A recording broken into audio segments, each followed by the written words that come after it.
Hello, hello, hello to Esme. It's nice to see you. Hello to Esme. It's nice to see you. Hello to Shooter. It's nice to see you. Hello to Shooter. It's nice to see you. Julian, the Yes. title of the exhibition is Selected Works from Home. How did this idea come about? Well, I guess I could. Is it too loud? It's okay. I guess I could have made quite a few different exhibitions. Thought about it, and then I thought, well, why not just take the paintings that are in our living room and bring them over here and things we look at all the time, and maybe that would be an intimate insight into what we see every day and what doesn't seem to bother us too much. How do you fit it all into your house? This is what people are asking. We have a big house. I built the house. I have claustrophobia. So our elevator, if you ever got stuck in it, it's a reading room. Thank goodness I haven't been stuck in the elevator. But it's nice to have tall ceilings.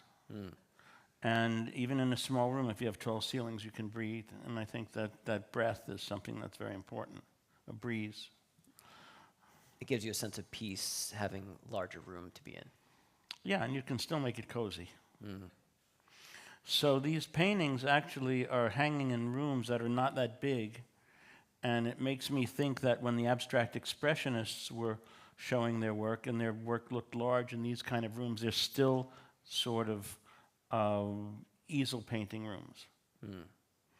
But I think that the architect did a very good job, and without destroying the character of the rooms and making it possible where you could actually show things to the best. So Is it a that work was- in progress over time, the way that you've constructed the interior of Palazzo Ciuppi with all the different works?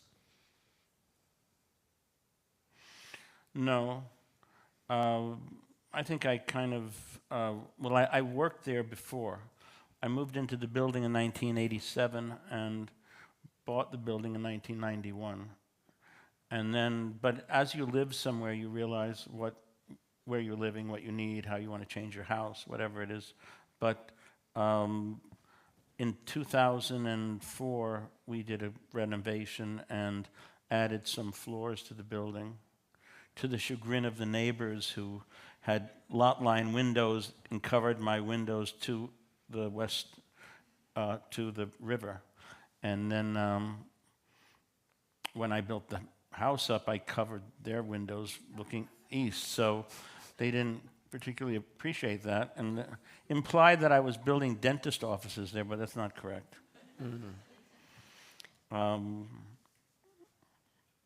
But I'm comfortable there in that setting, and so anyway, just to make just break the ice a teeny weeny bit, Will had a painting in a group show that I saw downtown near the church on Prince Street. I can't think of the name of the two curators. What are their names? Andrew and Amber. Andrew and Andrew Amber. Gorian. What are their names? Andrew Gorian. And Amber, Colleen will have to tell me Amber's last name. Anyway, Andrew Gorian, we've got one of them. Yes, we're halfway there. And there was a painting that was among a group of other paintings, and there was a painting about this big, and it was a portrait, and the boy had tattoos on his face and a gold tooth, and he probably was very handsome at some moment, and he still had that glint of something. And I once made a painting called Boy on the Road to Hell. And I'm sure that the boy that I made on the road to hell bumped into this kid somewhere on that road. But it really stuck out. I felt like I was looking at a Franz Hals painting, and it wasn't that expensive, and I felt compelled to buy the painting, so I did. Louise liked the painting. We agreed that we believed in that painting, and that is our first encounter with Will. So we don't know each other for a long time. but we live with his paintings, and it's usually a good test. I'll take somebody's art, or we'll buy something, or put something next to other works, and they either hold up or they don't. And your painting is, in fact, I was invited to have an exhibition in a prison in Brisbane, Australia. And so there were some drawings of mine, navigational drawings, not dissimilar from the ones that are in this show. And I thought, well, why don't we put Will's painting in the jail also? And it'll look like this was the guy that painted those maps, and make a little story like that. So we sent Will's painting with his permission, to Australia, and I think it made my drawings look better. Thank you. Well, it definitely made my painting look better being next to your work, so thank you. I appreciate that a lot. So that's basically who we are and why we're here. Okay. Is it ever difficult to let go of a work? And if so, why? Yes. It's very funny because I was at the Whitney Museum I had a show there in 1987, and there was a big plate painting called The Mud in Mudanza.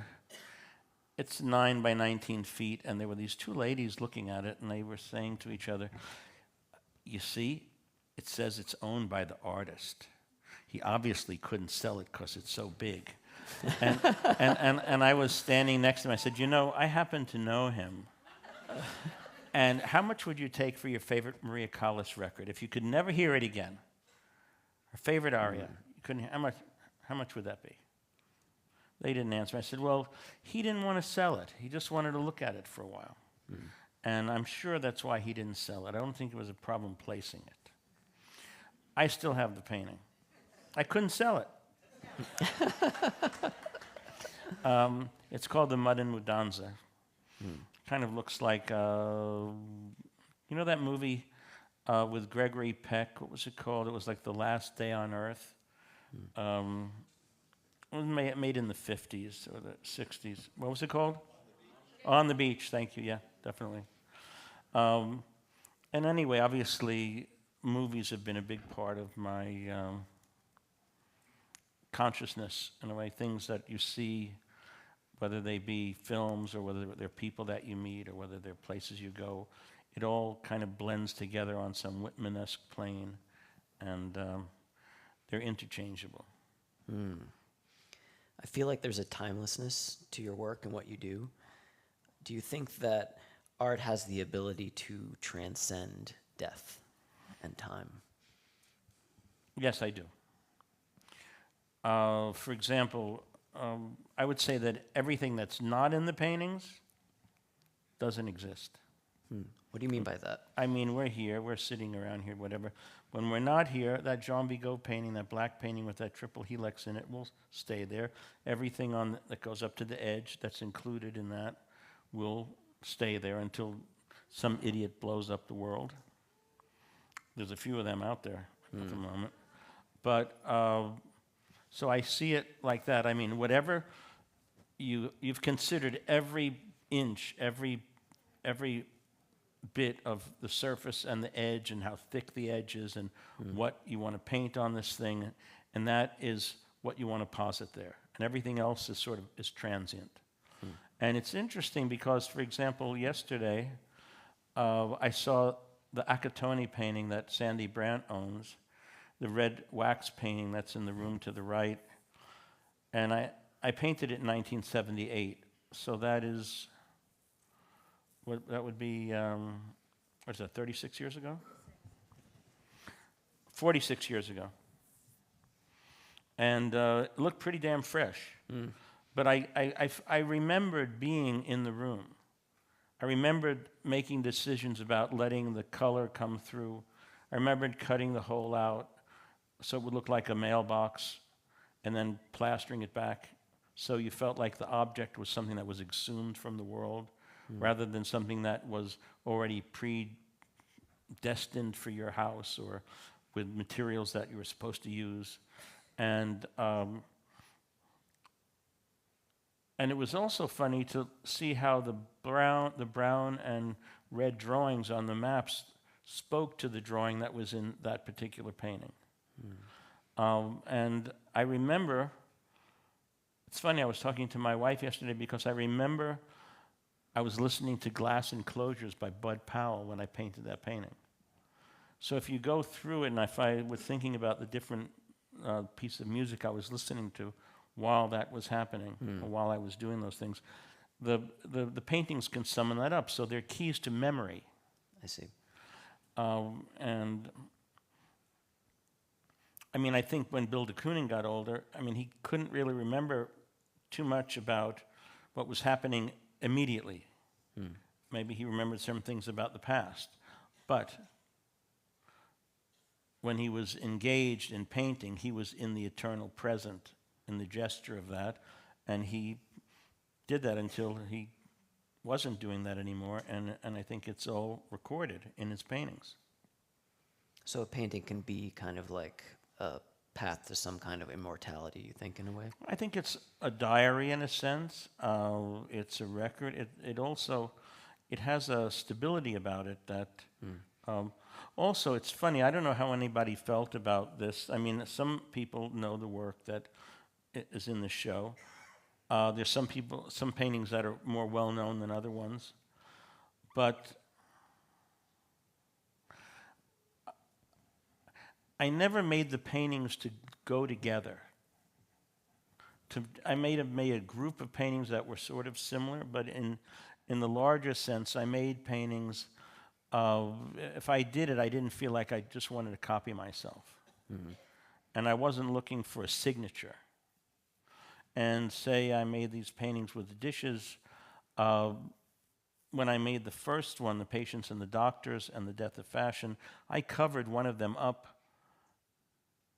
so I'd only look at one at a time. And I never really, never showed the two paintings at the same time at the beginning. And then you start to think, well, what else can I do? I mean, do they all have to have an armature that's that shape? Do they have to, I mean, as you make the paintings bigger, the scale of the plates changed and they became smaller, the marks. So they were kind of like molecular structures that, or prosthetics for a paint, in a sense. And I didn't know how many I could make like that, and what if they would be alike at all. So I think if you look at them over the years, the range of imagery from things that look like something that doesn't have a name to other ones where I made these paintings of Van Gogh's paintings, and which I thought seemed like a stupid idea. When why do it? I mean, it seemed to, but somehow through the process of painting those paintings, because you're painting the same painting, but you're painting the same painting on material that is different. And so when you're doing it, the plates are dictating how the marks are going, and you might have an expression that exists in one painting of Van Gogh with his hair shaved short, and the other one, and they look radically different. And Van Gogh used to make paintings of his paintings. I mean, there's more than one painting of 15 flowers in his flower paintings. I mean, and so his paintings became a model for him. And in the art world today, it feels like there's a kind of pressure to make all the work look similar so that you're branding yourself. What do you think about that idea in the light of what you've just explained? Well, I think that signaturizing is the kiss of death. I think some people drink their own Kool-Aid and they think that's fine. It's stability for collectors who thinks, well, I've got one of those, you can recognize it, I've got one of those, we can do that. It was funny because I was watching, was it the Morgans who built this place? I saw that Frank Stella, are you here tonight? Are you here, or is that somebody else? Are you at this talk? Anyway, she was sitting, she got enough yesterday, I guess. But she was sitting in front of a Frank Stella protractor painting when they had their little film. And there's something endearing about that, because when I was a kid, I was looking for a bathrobe in a building on Madison Avenue in the 30s, in some wholesale building, and I stepped off the elevator, and there was a protractor painting on the wall. And I said, well, where am I? And they said, oh, this is Victor Gantz's office. I said, wow, can I come in? And I was dressed pretty much like I am right now. And Victor Gantz came out of his office, and he took me around and showed me his collection, and was very nice to me. And I knew them until they died, he and his wife. And but another thing happened to me, which was, and I had no idea this would ever happen, that I was Frank Stella's favorite painter. I had no idea that he would even like my paintings. And Bonnie Clearwater told me this, and we became friends. And about, I guess it was, I don't know if it was a year or a couple of years ago, we traded a painting. So I have this spectacular, crazy painting that Frank made. Wow. That we have in our kitchen. It's funny that you say that I would say it's in the kitchen, because it looks like a boat with some kind of leather sail and some kind of fish hanging off it. Got smashed through the windows of the kitchen, and it's hanging on the wall. It's an extraordinary, ungainly thing, but it's very, very beautiful, and I feel super blessed to have that. And we're friends until he died. Mm. So when did you first travel to Italy, and how has Italian art shaped your personal aesthetic?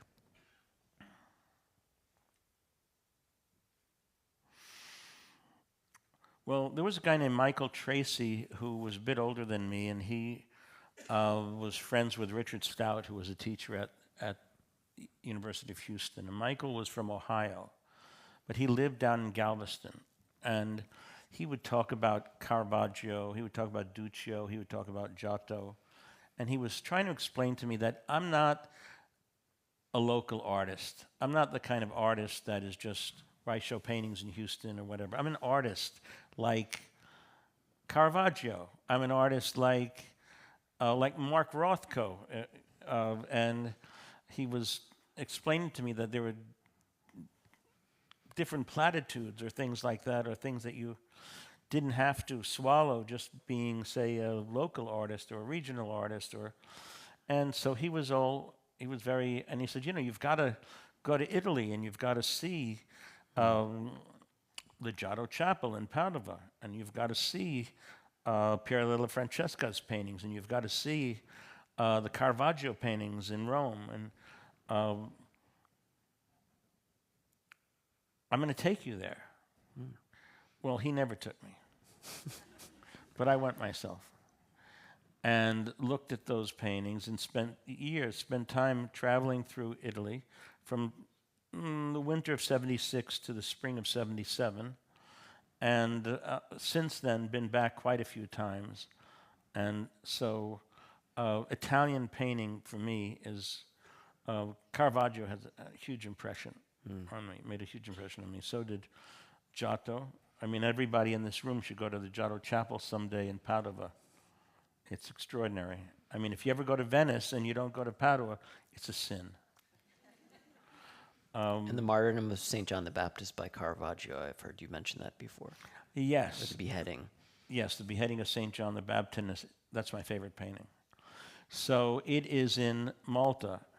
And I've been working, there's a man named Adam Lowe, who is the man who did the Marriage at Cana by Veronese, that's at the Cini Foundation in Venice. If you go there, you'd think it's the real thing. Napoleon took the painting to the Louvre. Well, the seams and the pentimento and the glazing is extraordinary. And I met Adam Lowe, so I've been working for the past, I don't know, it's been more than 10 years. So on seeing if I could reproduce the beheading of St. John the Baptist digitally. I mean, he can do this extraordinary work. And then I'd rather have a great reproduction than a mediocre original. Mm. That being said, I'm getting closer to actually having that painting. And the Prado let me make a copy of Goya's painting of Maria Luisa, the wife of the King of Spain. 11 feet. I mean, the original size. I have it at home. Is that downstairs by the elevator? Yeah, yes. And then I didn't think I was going to paint on it. I just wanted to have it. But I think they expected me to paint on it, and after looking at it for a year, I did put a white mark on it. It looks pretty good. And now Goya and I are connected eternally by that white mark. So it feels good working on top of sometimes other artists' work in that case. Yeah, it feels good working on top of your own work, too. And there's authorship is a funny notion about, what you do, what makes it more your work or not. I mean, there's an elusiveness about your work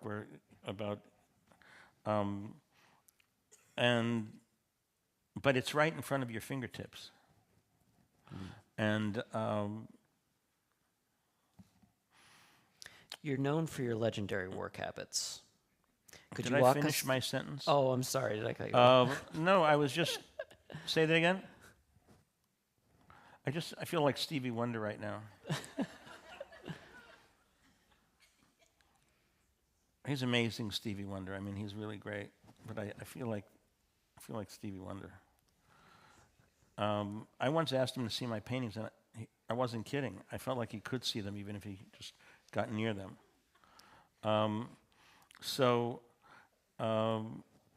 What was I saying before I went off into that? You asked Stevie Wonder to see your paintings? No, yes, I did. What was his response? Yeah, you want to see him. But talking about what was your question? I just wanted to know what an average day in the life of Julian Schnabel was. God. Okay, well, I wake up, A work day. anxiety. Anxiety, first thing? Yeah. Mortality. I mean, I wake up, I look at my wife, she breathes near me. Her breath is the most extraordinary thing in the world. Her fingers, her hand, everything about her is paradise on earth. And then my daughter, who's very vocal, wakes up and says, "Mommy."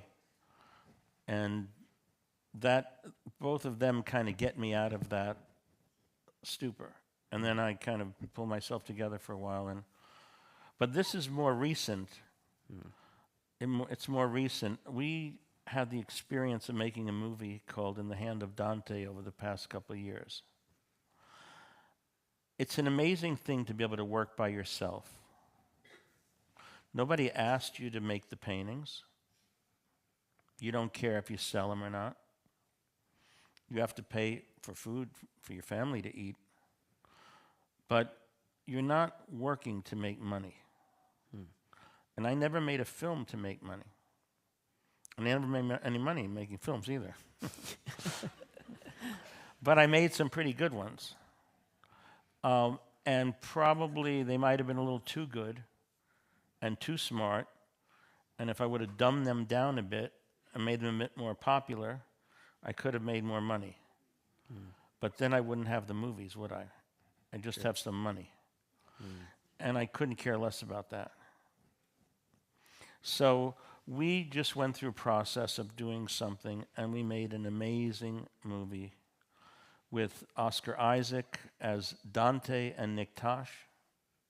He gives a performance of his life. We worked with Al Pacino's in the movie, and Martin Scorsese, and Jason Momoa, who gives an extraordinary performance. He's like Marlon Brando in Missouri Breaks. Gal Gadot, and Sabrina Impacciatore, if you saw White Lotus, Franco Nero, Paolo Bonicelli, who worked with Pasolini, Gerard Butler in a role you've never seen him in, where he's wearing a blonde wig and he has a bra on, but he's an assassin, and then he plays Pope Boniface VIII also. And Benjamin Clementine did the music, who was brilliant. So we went through this, and that was the fun part, working with the actors, developing. My wife wrote the script, edited the movie with me. She's got eyes in the back of her head. And but it's been very, very, very, very, very intense, and we just got home, and I almost couldn't really pay attention. I know my paintings quite well, and it was relatively easy to put these paintings. We just said, okay, we'll take the paintings from the house, put them in the museum, people can look at them. And, we see the paintings, but there's a lot of paintings that are here that people have never seen. Mm. Are you getting tired of this, Esme? Should we say goodnight and go home? Okay, you okay, Esme? Okay. All right. And so where were we? Well, one of the paintings in the show is a portrait of your wife, Louise Kugelberg. When did you first meet, and how did you begin working together? Tinder. Tinder? No, Tinder. No, I'm kidding. No. Oh. No, how did we meet? How did we meet? I had a child, Shooter, and I was going to live in Denmark, and I wanted to get him some Scandinavian furniture. And an art collector that I knew an expert on Scandinavian furniture and put that person on the phone. And that was Louise. And it wasn't FaceTime either. We just talked to each other, and it was so easy to communicate with her. And he had a beautiful daybed and a child's bed that he never used, or I never saw. But we met like that. And then sometime later, I had a show at the Derry Art Museum in London, and I met Louise. And then, so she's an interior decorator. But what that means is she designs spaces. So I had a show at the Aros Museum in Denmark. They have a whole architectural team, but Louise designed all the walls and the journey through the paintings. There were 41 paintings there. I was the first artist they asked to curate the Clifford Still Museum in Aspen. And I met Clifford Still years ago. It was just by accident. There was a woman I was renting my studio to named Mala Brewer, who was a student of his in San Francisco. She was 55 at the time. I was in my 20s. She said, Clifford Still's coming over today. I said, okay, great. I got some pizza, and he came over, and he told me how he was paid to lie to students in San Francisco. And I showed him a painting called Giacomo Expelled from the Temple with wax in it, and I had cut some holes in it. And I thought we got along pretty well. What year is it now? 2024. I guess it was 2 years ago. There was a thing called Clifford Still Lifetime, and it was a program on television. And my friend Judy Hudson called me and said, you need to watch this program. You're in it. I said, okay. Clifford Still called his wife, and this was his voice that his wife recorded on a tape recorder, saying, I met this kid. His name was Julian Schnabel. I think he's Polish, but he seems more Italian. But he's got these paintings, and there's real chalk soil. There are real roots in these paintings, and there was something happening in this guy's studio. He never told me that. I didn't know that for, 40 years? But it was really nice surprise to hear that then and recently. And when they did have a picture of us together, so they asked me if I would curate his show, not knowing about this. But it was out of 62 paintings that we hung, we only changed 2 paintings. We didn't show any figurative paintings, and we showed the last paintings first. And the 2 paintings we changed were in the same room. So Louise and I are pretty much in sync about seeing things. And she also edited At Eternity's Gate and In the Hand of Dante. And we were in Santa Barbara, and this editor came up to her and said, wow, there's some pretty bold editing in that movie, At Eternity's Gate, the one about Van Gogh. And he said, so? She said, well, that was my first movie. She said, you mean you were an assistant before? No. I was an architect. Oh, okay. Um, well, it just, you either have it or you don't, or you either know how to do that or you don't. And it's been my great luck to be able to work with her. So the show that we did with Max Holine, Louise designed the exhibition, or this thing at the Musée d'Orsay, basically. Uh, Gaolenti, what's her name? Gaolenti. She put a lot of these holes in the walls so you could see the modern against the classical in the building, but you need walls to hang paintings. So Louise made a room there, and after they took my paintings out, they put Gauguin and Van Gogh paintings back in that room and left it like that for a while. Wow. So anyway, we get along pretty well. What else did you want to know?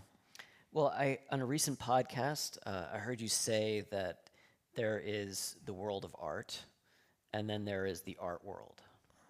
Could you explain that, and where do you see yourself in your work in that dichotomy?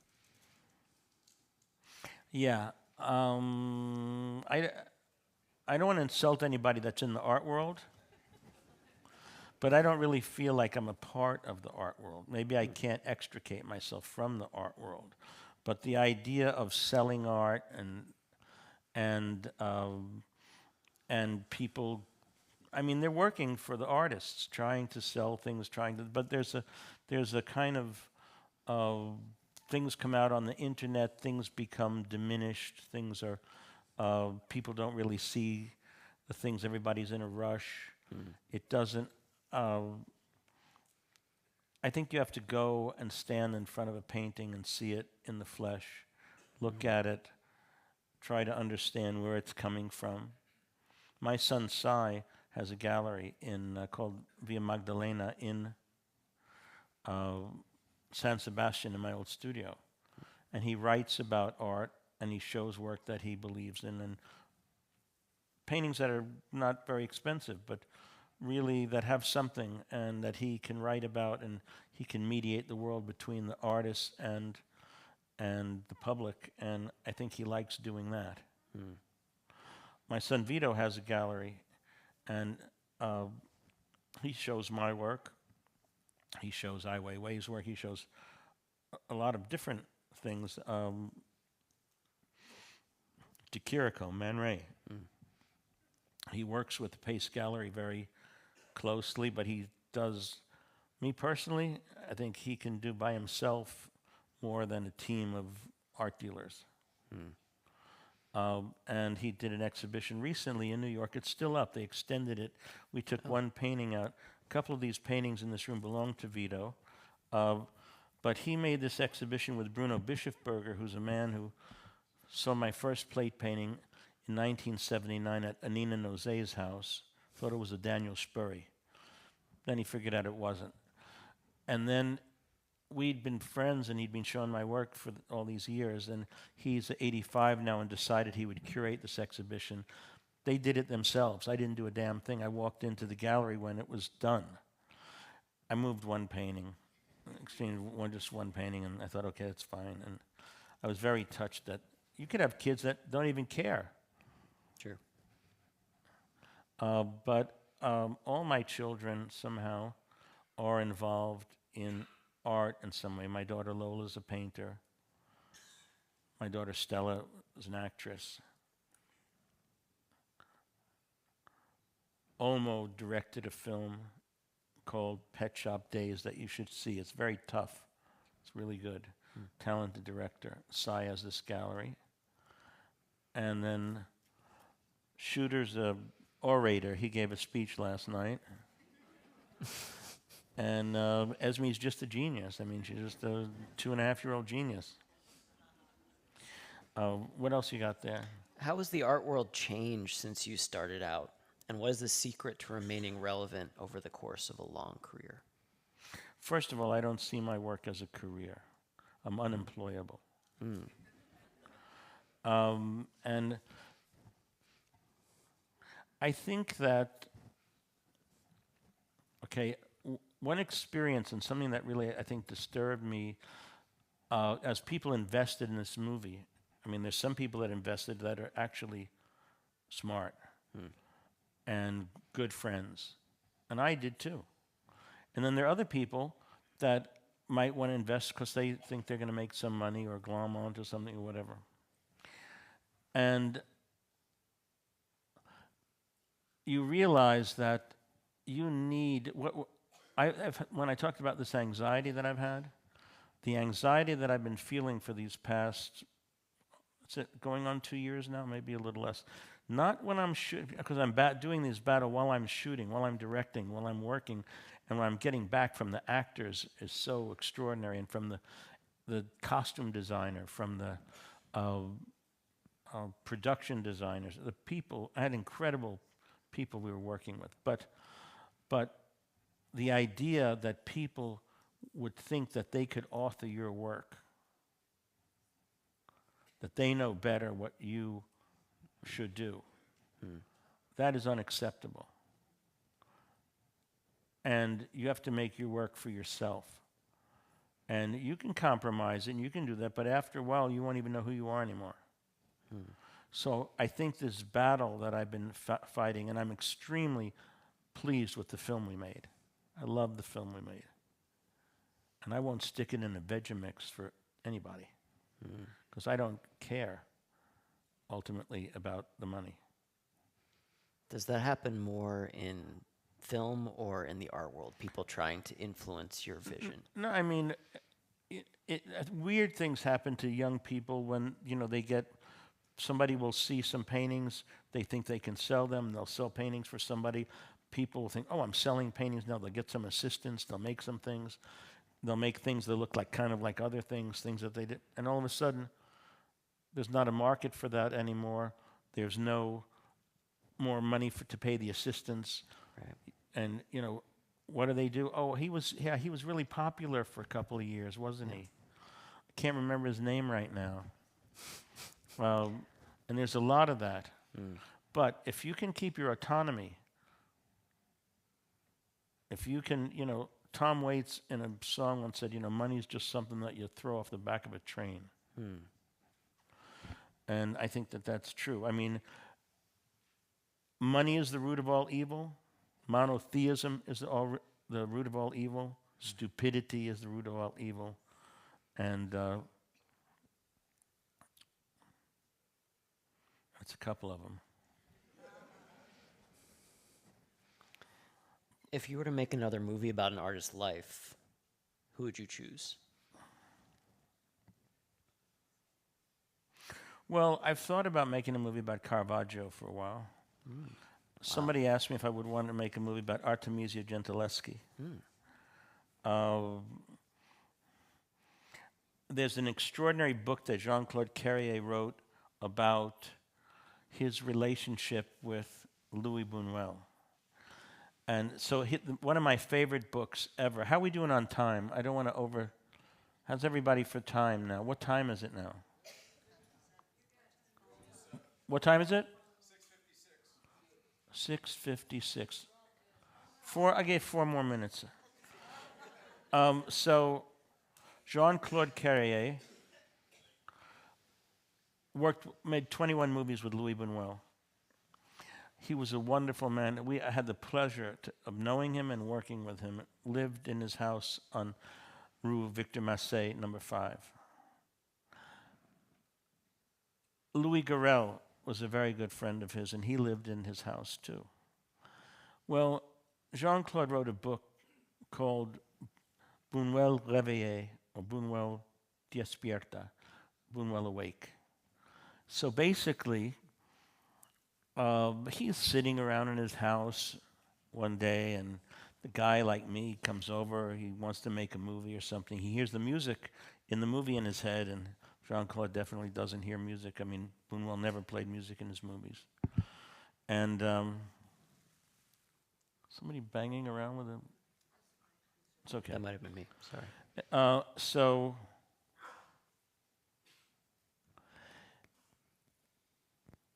he looks at the last paragraph of My Last Sigh, and Louis Buñuel said, I wouldn't mind being dead so much, but if I could just come back every 10 years and read the newspapers and see all the horrible things that mankind has done to himself, then I could go back to the grave quietly and it would be okay for me for the next 10 years. So Jean-Claude reads this and he thinks, hey, I'll take him at his word, you know. Goes to a kiosk, buys some newspapers in English, Spanish, and French, goes to the cemetery, Montparnasse, finds this mausoleum there, takes a velvet pillow and a flashlight and some candles and a chisel, and he breaks into this mausoleum. He hides there, and he breaks into the mausoleum, and he opens it up, and there's Louis lying there. There's another guy, he's been 200 years, he's fallen apart, it's definitely not Louis. And he sees him there, and he takes the candle next to his face, and he thinks, Louis. What is this? Louis. No one answers. Louis. And all of a sudden he says, okay. He says, hey, Louis. The guy was dead. He said, I brought you the newspapers. I know, you love to read the papers. He said, well, nobody's perfect. He said, well, and they have this conversation, and he leaves, and he goes home, and he starts to go to the cemetery and visit Louis Buñuel, and he has these incredible conversations with him. And then one day he doesn't come home, and I mean, as the police bring him back one night, he's crawling over the wall at the cemetery. And then there are nights when he's not coming home, and finally his wife says to him, what are you doing? Are you too old to be having an affair? I mean, what are you doing? He says, well, you're not going to believe this. So he takes her to the Montparnasse cemetery, and but he can't seem to find the mausoleum. And they're looking around, and she says to him, Louis died in Mexico, and he was cremated, and he's not buried here. And he thinks, God, I'm awfully confused. And he's in bed, and his wife is explaining to him that he's a little confused. And that essentially is his death dream.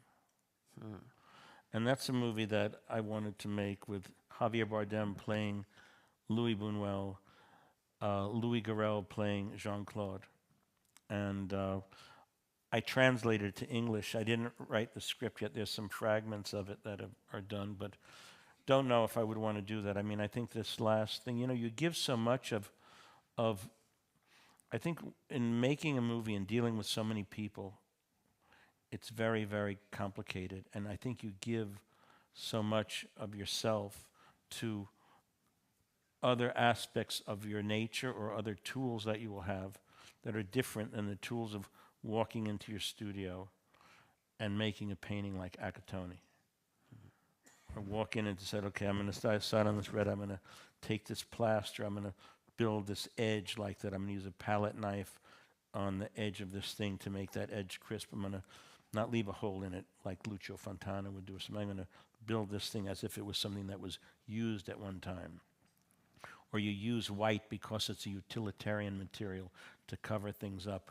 Or, okay, I don't need to use wax anymore because my father was in the ropa usada business and he had all these tarps from these guys that were jobbers, where you had conscript stuff from the army. Or driving down the road in Mexico, and there's a toy shop, and the toy shop is this extraordinary pink color, and it's covering this dusty road with these toys. And I stopped and I said, listen, I'd like to buy your store. What? I mean, I want the piece of material that's covering the toys. What are you, crazy? No, I'm serious. Can we do that? And I did. I bought this outside of this tent. Then I went to these different markets in the jungle where there were these material, lonas, that were covering markets. So if you're buying oranges and it's not blaring in your face and it's protecting the vegetables. So I made paintings on this material. It's kind of like gabardine material that covers the fruit markets. And I found great salvation and joy, and I loved all the stains that I found there and all the idiosyncrasies and marks that were on these things, and I've made quite a few paintings on that material. And if you actually look in the Taschen book, you'll see some of the exhibitions, and in the show that was in San Francisco, I made 6 paintings that were 24 feet by 24 feet where I sewed the material together, tied them to the columns, and painted white marks on them. And they look pretty much like the paintings I made in 1978. So maybe I didn't get very far. But I can't say that I'm embarrassed about the way the paintings look. I think that I don't think anybody else paints like me, and I don't think there's paintings that I love. There's artists whose work I love, but I feel like it's okay to love their work, but not owe them anything other than the love that you have for them. And anyway, any questions? Shall we do that? A couple questions? Yeah, let's do it.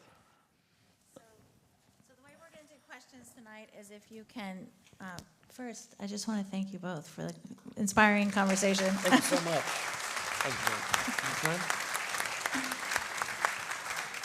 you. Do whatever you want. So we would like, if you have a question, we'll hold 4 questions, I think is good. And then if you can just come to the front of the mics up front, that would be the best way to.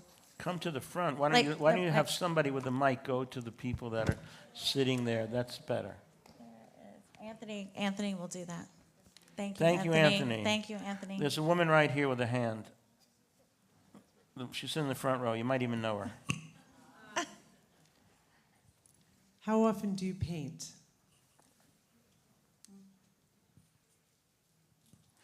Well, Taschen sent those skateboards over here.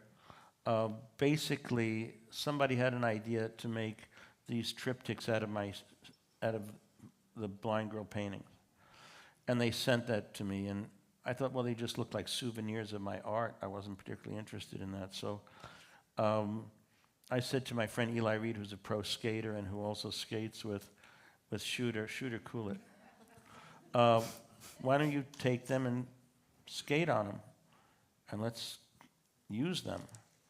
And then when I got them back, they looked really good. They were all scuffed up, and they had been used, and they were alive, and there were fresh marks in them. And so Taschen saw these things and thought, would you want to make an edition of those that we could sell with the book, so somebody could get something like that? And I thought, okay, yeah. And then, but he said, well, maybe you would want to make a mark on them instead of just leaving them like that. So you asked me when I was painting. I was painting, when was that, yesterday? Or 2 days ago? 2 days ago, and actually Esme was painting on them with me. But they're hanging there, so that was, the other day.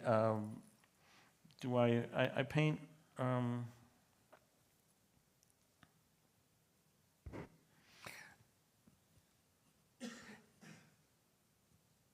I paint pretty much all the time. I was not painting when I was making the movie. It was hard to do. But for example, when I was making Before Night Falls, I was painting on things that I found there that I worked on in Mexico, or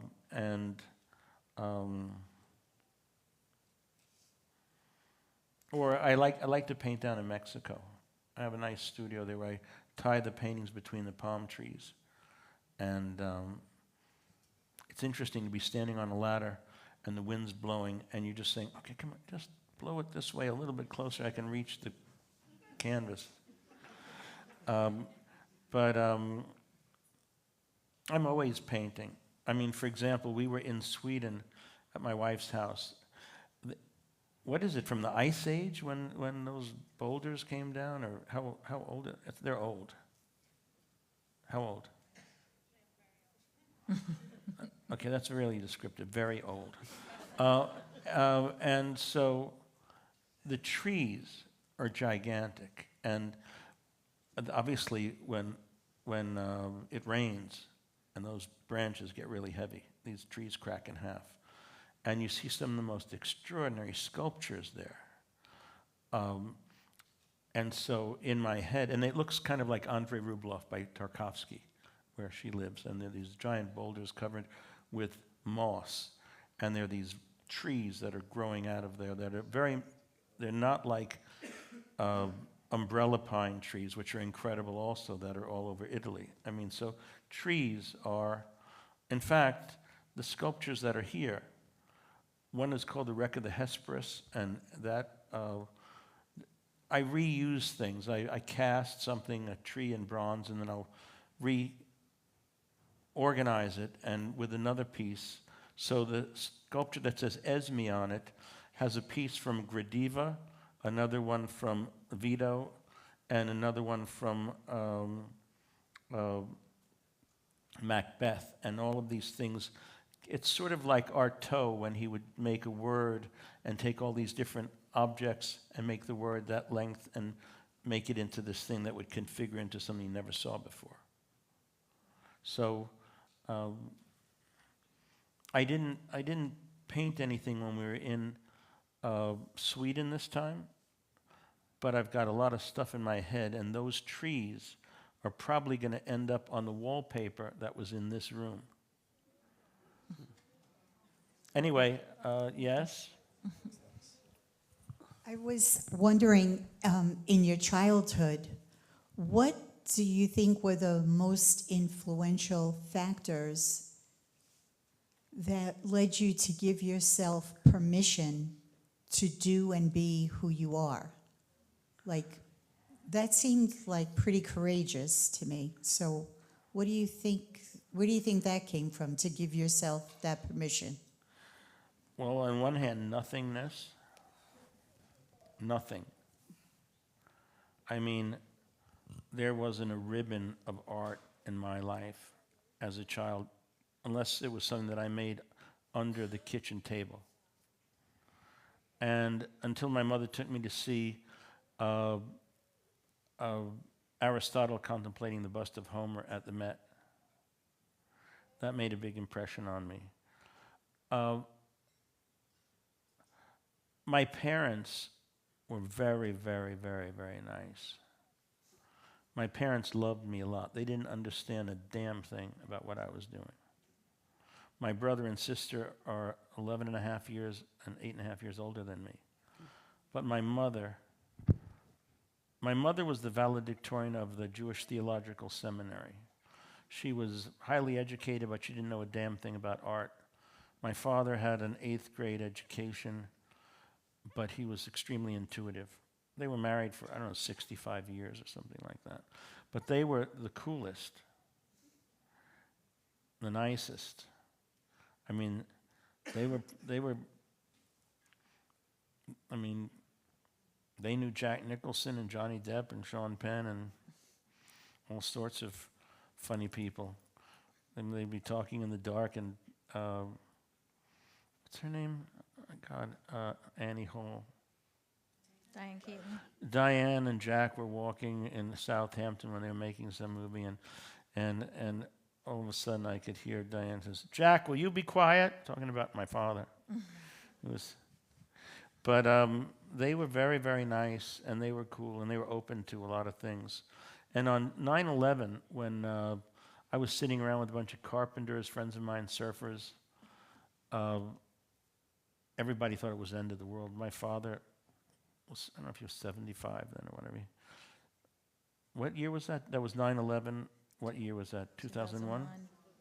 So he died in 2004, so he was, 90? But he said, there's been a lot of bad things that have happened in this world for a long time, and it keeps going. So don't worry, it's not over. And I think that's true. We're going to see a lot of bad things happen, but it's going to keep going. Another question? Yeah, I have a more. question. Thank you, Will, and thank you, Julian, for taking the time. In your book, CVJ, you have a quote from William Gaddis from the Recognitions, and I noticed in the exhibition there's a passage from Gaddis as well. Yes. And I've always been curious how he either influenced or informed Right. your work early on, and second, if you have another book in you. I'm so happy you asked me that question. No, I really am, because Bill Gaddis, I love Bill Gaddis. Bob Williamson, who used to go out with Lauren Hutton, was older than me, but he was my best friend in 1974. He was my first friend, really.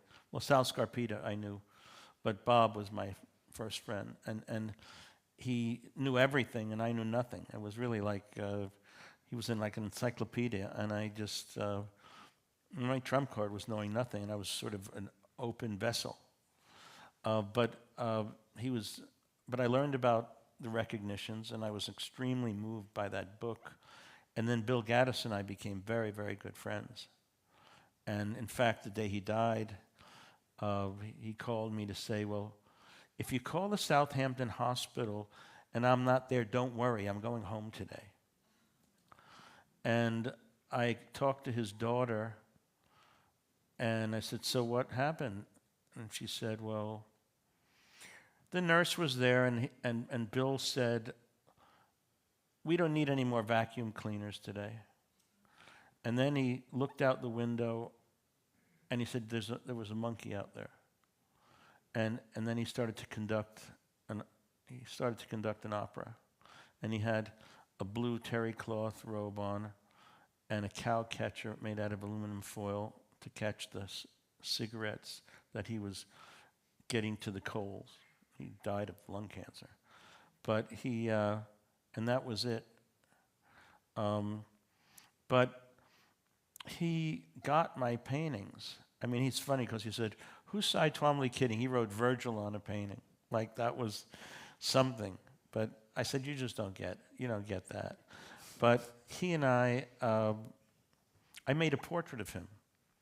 And I gave it to him, thought it could help when they were straightening out his affairs or whatever, but it became more problematic than helpful, that he had this valuable thing. But we sat around in the backyard in Bridgehampton, and he said to me, I don't know why everybody got so pissed off because they didn't know who was talking for 80 pages. He was extraordinary. And then when we moved out to Montauk, I carried him around in my arms because he couldn't walk anymore, and I carried him there to show him the pool, the William Gaddis Memorial Swimming Pool. So he was, and his wife, I can't, for the life of me, I haven't been trying to remember her name. Muriel, Maureen's mom, Muriel. Now, Muriel was a great writer in her own right. Do you know Muriel's writing? And she was a wonderful person. I was crazy about them. And obviously they were friends with Sidney Lumet, and there are a lot of people that were a lot older than me that were my friends, and I think I've always liked that. My parents always had young friends, and I mean, I'm 72 years old right now, but I don't feel particularly old. I just feel like my knees are a little stiff. But anyway, is there anybody else who wanted to say anything? Yes, Shooter, of course you do. What?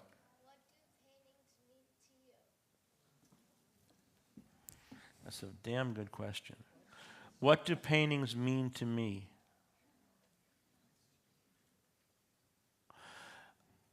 When I paint, I take everything that's inside and outside of me, and I posit it into that thing. My paintings are everything that I'm not. And what I could be, but I couldn't be because it's impossible for a person to be a painting. But the impossibility of doing that is what's so attractive about it. And it may seem like it's easy to do, But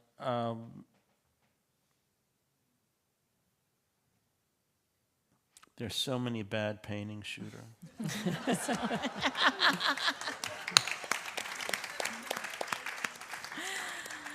I mean, really, you would think that after all this time, with all these people looking at all these paintings, with all this education or whatever, how come it's so difficult for somebody to make a mark that might go, well, I haven't seen that before. I mean, that's why it's so nice when you see something that's fresh, or that somebody has an identity, or that somebody, like you said to me today, you know, when you're on the swimming pool, you're going to dive. I said, when you stop thinking is when you begin thinking that gets in your way. And like when Brando said, you know, when he was talking in Apocalypse Now, he says, it's judgment that defeats us. All that thinking. And I made some paintings years ago that I wrote, I hate to think, on the paintings. And I don't want to think. But when I look at something, and when it happens to you, it speaks to you. And I think that's, you know, it's funny because I was in Jerusalem years ago, and I was walking around there, and the one thing that stuck with me, there was a chassis. It looked like a stretcher for a painting. It was this gray thing that looked like a stretcher. It was just wood, and it was painted gray. But that particular object just stuck with me.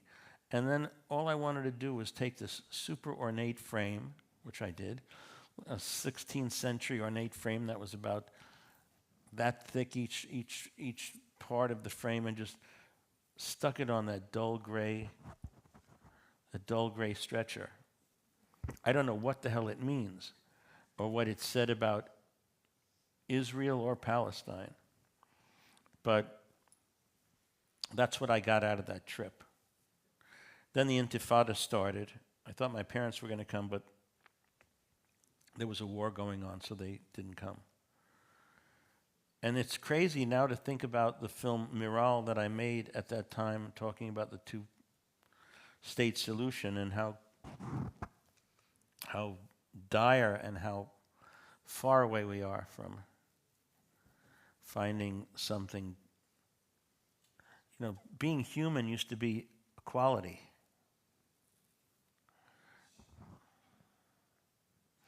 Anyway, we need to spread a lot of love towards each other.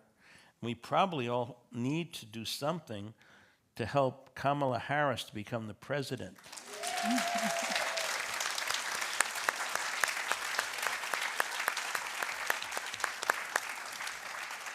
I mean, because if this idiot becomes the president, we should all move to Sicily.